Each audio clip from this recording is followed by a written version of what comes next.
طریقہ ہے، ایک لاجواب کرنے کا طریقہ ہے، ان کو جواب دینے کا طریقہ ہے. اور وزیر اطلاعات اسی طرح کا شارپ مائنڈڈ ہونا چاہیے کہ جو فوراً سوال کا جواب دے، اور یعنی کہ حکومت کا وہ منہ ہوتا ہے، اس کی حکومت کی وہ زبان ہوتا ہے. تو فواد چودھری صاحب نے کو جو وزیر اطلاعات کی وہ ابھی نئی دوبارہ پوسٹ ملی ہے، تو میں اس بات سے ذاتی طور پہ بہت خوش ہوں، اس لیے کہ وہ جو بات کرتے ہیں وہ بڑی زبردست کرتے ہیں، اور اکثر و بیشتر وہ تقریباً جو ہیں، یعنی کہ فواد چودھری جو ہیں وہ شخص ہے کہ وہ اپنی حکومت پہ بھی تنقید کر دیتے ہیں. یعنی کہ ان سے میں ان کا ایک انٹرویو دیکھ رہا تھا، تو اس کے اندر اینکر نے ان سے پوچھا کہ جناب فلانی جگہ پہ آپ نے اپنے کزن کو نوکری پہ لگوایا؟ انہوں نے کہا نہیں میں نے نہیں لگوایا. تو انہوں نے کہا آپ نے کہا تو ہوگا. کہتا میں نے بالکل کہا تھا کہ بھائی اگر یہ میرٹ پہ اترتے ہیں تو ان کو رکھ لینا، نہیں تو نہیں، تو یہ اس میں تو کوئی حرج نہیں ہے. تو مقصد یہ کہ وہ بالکل زبردست طریقے سے بولتے ہیں، جسے کہتے ہیں کہ نا کہ چھپر پھاڑ کے بولنا.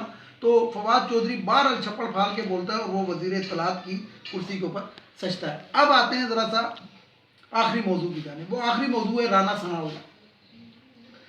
مسئلہ یہ ہے کہ آج پریس کانفرنس کے اندر فواد چودھری سے کسی نے تحریک لبیک کا پوچھا، انہوں نے کہا جناب وہ چیپٹر کلوز ہو گیا، ان پہ ہم نے بین لگا دیا. مجھے یہ حیرت ہوتی ہے نون لیگ کے یہ جتنے بھی ایم این اے اور ایم پی ہیں ان کے اوپر.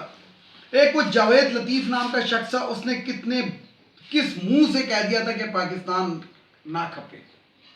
اور آج اسی طرح کے الفاظ جو تھے کل یہ سحری کے بعد یہ رانا ثناءاللہ نے کہے کہ جناب اس نے باقاعدہ ایک سرکاری افسر کو دھمکی دی کہ جناب ہم بھی لاہور میں اور آپ کے بیوی بچوں نے بھی ادھر رہنا ہے.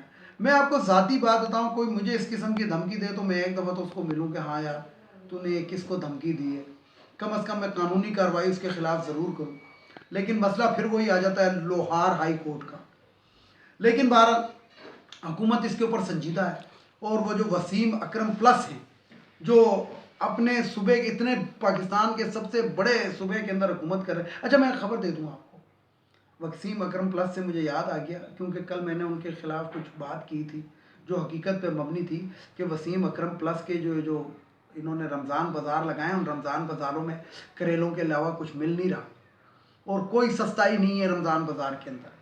مطلب ادھر جو وہ لوگ بیٹھے ہیں وہ کہتے ہیں نہیں جی وارہ ہی نہیں کھاتا. لیمو جو تھا وہ 40 روپے پاؤ سے آج 100 روپے پاؤ کے اوپر پہنچ چکا ہے. اور میں آپ کو بتاؤں ویورز کہ میں ڈیلی 1 یا 2 بازاروں کا راؤنڈ لگا کر آتا ہوں جب میں آپ سے مخاطب ہوتا ہوں رمضان بازار. تو رمضان بازار کے اندر بھی کوئی سستا نہیں، 380 روپے لیمو لکھا ہوا تھا. اور جو گوشت انہوں نے کہا تھا مارکیٹ سے سستا دیں گے وسیم اکرم پلس نے، وہ ابھی تک میں نے مارکیٹ کے مطلب وہ یہ جو رمضان بازار ہے اس کے اندر کوئی گوشت کا اسٹال نہیں دیکھا. بہرحال بات یہ بتانی تھی کہ وسیم اکرم پلس جو ہے نا ان قریب کلٹی ہونے والے ہیں. کلٹی سے مراد ہے کہ یہ بدلی ہونے والے ہیں. یعنی کہ عمران خان صاحب کو شاید اب یہ بات سمجھ آ گئی ہے کہ عمران خان صاحب کی حکومت کو جو سب سے زیادہ ڈیسٹیبل کیا وہ وسیم اکرم پلس صاحب نے کیا. یعنی کہ یہ اتنے بڑے صوبے کا وزیر اعلیٰ ہو کے تو یہ جسے کہتے ہیں کہ اس کو بات کرنے کا بھی نہیں پتا، اور یہ کچھ بھی نہیں کر سکا، یہ ڈیلیور ہی نہیں کر سکا. ایون کہ رمضان کے مہینے میں بھی ڈیلیور نہیں کر سکا. میں نے آپ کو ایک چھوٹی سی بات کی تھی اپنی پچھلی ویڈیو کے اندر کہ جو چیز چوری چھپے نکال کے چوروں کی طرح دی جا رہی ہو تو اس کے اندر چوری ہو رہی ہوتی ہے، اور جو چیز سر عام رکھ کے بیچی جا رہی ہو اس کے اندر چوری نہیں ہو رہی. تو ان کے جو رمضان بازار جو انہوں نے بنایا اس کے اندر گھی جو ہے ٹیبل کے نیچے سے بندہ بیٹھ کے 3 پیکٹ نکال کے اوپر کر رہا ہے. اس کا مطلب ہے کہ چوری ہو رہی ہے، بہت بڑے پیمانے پہ ہو رہی ہے. اور وسیم اکرم پلس جو ہیں وہ اس کے اوپر وہ کوئی نظر نہیں رکھ رہا. تو بہرحال رانا ثناءاللہ کی میں بات کر رہا تھا. تو رانا ثناءاللہ نے ایک بیان دیا ہے کہ جناب جسے کہتے ہیں کہ دھمکیاں دی ہیں. تو میں سب سے پہلے تو لاہور ہائی کورٹ کو کہوں گا کہ خدا کے لیے آپ بھی کوئی غیرت کے ناخن لے لیں، کوئی غیرت دکھا دیں. یہی کورٹ سے جو سو موٹو لیتے تھے ان باتوں کے اوپر، تو آپ سو موٹو تو کیا، آپ تو ضمانت دینے میں آپ تکڑے ہیں. ضمانت دینے میں تو اگر کلبھوشن یادو کی بھی ضمانت آپ کے پاس آتی تو آپ اس کو دے دیتے. تو خدا کے لیے، اور میں حکومت کو یہ کہوں گا کہ جناب جو وزیر داخلہ شیخ رشید صاحب کو کہ شیخ رشید صاحب آپ نے کہا تھا کہ جناب اداروں کے خلاف یا ملک کے خلاف یا کسی کے خلاف کوئی بات کرے گا تو 24 گھنٹے میں اس کے خلاف ایف آئی آر کٹے گی. تو رانا ثناء اللہ کے خلاف ایف آئی آر کٹنی چاہیے. اس نے ایک سٹنگ سرکاری افسر کو دھمکی دی ہے. اس کا مطلب ہے کہ سرکاری افسران کام کرنا چھوڑ دیں, یعنی کہ وہ کام ہی کرنا چھوڑ دیں کہ اوہ یار کل کو ان کی حکومت آ گئی تو میرے ساتھ تو یہ ہو جائے گا, او کل کو فلانے کی حکومت آ گئی تو میرے ساتھ یہ. اس کا مطلب ہے کام کرنا چھوڑ دیں.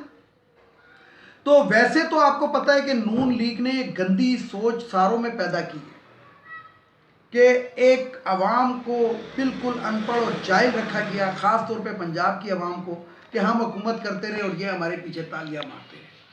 تو یہ جو رانا ثناء اللہ ٹائپ کے لوگ ہیں جو ڈرگ فروش, ہیروئن فروش, چرس فروش, ان کو عدالتیں جو ہیں وہ آج تک اس پہ فرد جرم عائد نہ ہو سکی اور یہ حلیوں بہانوں سے وہاں سے بچ رہا ہے.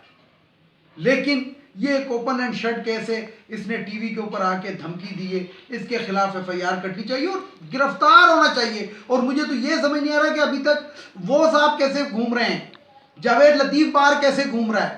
جیسے سعد کو اندر کیا, سعد رضوی صاحب کو, اسی طرح ان تمام کو بھی اندر کیا جائے. اب یہاں پہ ایک اور خبر بھی آپ کو دیتا چلوں, اور جو میری آج کی ویڈیو کی آخری خبر ہوگی. سعد رفیق, یہ جو سعد رفیق کہہ رہا ہوں, سعد رضوی صاحب, میں نے ایک تصویر بھی وائرل کی ہے جسے کہتے ہیں پبلک کی ہے. اس کے اندر یہ نون لیگ کے ایک اعلیٰ شخصیت سے ملاقات کی ہے انہوں نے 3-4 دن پہلے, گرفتار ہونے سے 3-4 دن پہلے. اور اس کے بعد ان کی یہ جو پلاننگ تھی وہ بڑی گندی پلاننگ تھی. یعنی کہ وہ جو 2 دمبے حلال کرنے تھے نیب کے پیشی کے موقع پہ, وہ دمبوں والا کیس جو تھا اب وہ اس سائڈ پہ کنورٹ کیا جا رہا تھا.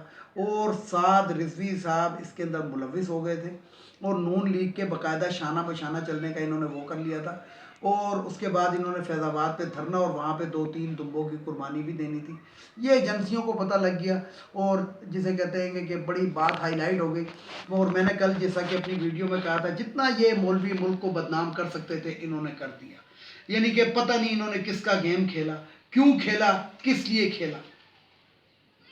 ناموس رسالت کے لیے کم از کم انہوں نے نہیں کھیلا. ناموس رسالت کے لیے اگر یہ کھیلتے تو یہ اپنی موٹر سائیکلیں, اپنی گاڑیاں آگ لگائیں اور اس کے اوپر احتجاج کریں کہ دیکھیں جی ہم اپنے گھر کو آگ لگا دیں گے ناموس رسالت کے ساتھ. تو پھر تو میں مانوں, دوسروں کی گاڑیاں, دوسروں کی جائیدادیں, دوسروں کے نقصانات کرنے, یہ ناموس رسالت نہیں.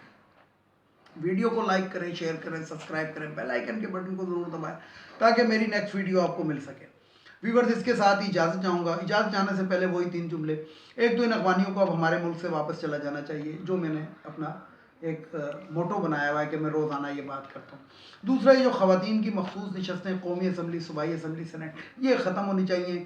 یہ ہمارے خزانے پہ 40% کا بوجھ ہے جو اس غریب عوام کو کم از کم اس سے نجات دلانی چاہیے اور حکومت کو چاہیے کہ اس کے اوپر کوئی قانون سازی کرے. اور تیسری اور آخری بات کہ باؤ جی کب آئیں گے باؤ جی. یہی رانا ثناء اللہ جو ٹی وی کے اوپر اور یہ پریس کانفرنسوں کے اندر کھڑے ہو کے یہ بکواس کرتا ہے, ادھر کسی صحافی کا منہ کیوں نہیں پھٹتا کہ اس سے پوچھے کہ ہاں جی باؤ جی کب آئے گا. ان سے کیوں نہیں پوچھتے؟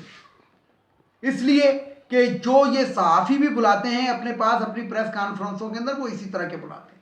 ویورز اس کے ساتھ ہی اجازت چاہوں گا تمام دیکھنے والے سننے والوں کو. اللہ حافظ. اور آخر میں وہی نعرہ, پاکستان زندہ باد, پاک فوج پائندہ.